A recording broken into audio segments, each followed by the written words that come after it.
mal con cái con một ton goro để cuốn con goro billing ở bùa đó cái một ton lại trả rồi luôn tôi là quý xiềng cái bên mòn ngon tôi còn thế nào bên mòn bị xiềng đã có bùng chúng ta luôn ở một thế điện mới bị con xiềng bên mòn để cả một đuôi Karam chor, karam dueng, karam ming, karam tele mi cukup dah poin dekat dia alto kapten. Kam bukan kaman kula la poin, tiga ni tu ngung ni ye ketet, tu bab ye kian ketet, la ngu kenurun kian. Kanit ramkel, tangat, liuran lau cegur, dar liu, katanat. Mokan ni liu la ngu kan run kian te ka family me bilo liu ni raman ngat ka benetin kulela telet kan ka nap du ka dok bram ku na le de ka kia gwan ching dini jen liu marom ne to bu la dok tal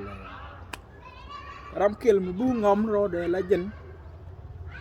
ke ti ga mi che luk ba jen be run tin ci dob ba ko ngok karam kel mu bi chum ni chang le da ka che gor dong mam je go mu wi mu tak mam je go mu te yu kwan ne je chu ke te yu kwan watot ra liu go mu chi loy de gor ko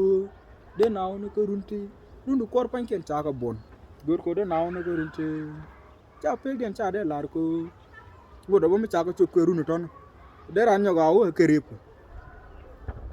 o chiang wen mon beje ko bum dum daw nena man ko la chum kon dira mo ngam ro do bi ku buka pel pin go ko choch la tugu me ci gam ni jin ji cing di wo ko gulen di wo ko ngak ka wat ko ko ken ka me choch chuiran heken te nan ka jiwo ate me tele ka jik to toni jikene ka cha na da ba ka loy du bu ken pin go ko bitini ko du ka no tegdu bi kam ko men gur ka loy du bi jek bu tegdu bi kam ko ni ram dog ci la ngap ka do mi ka do mon chu nin ku chu kala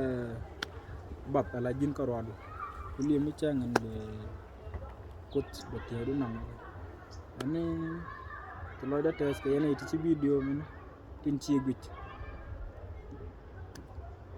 anda manu mi jon no biate mal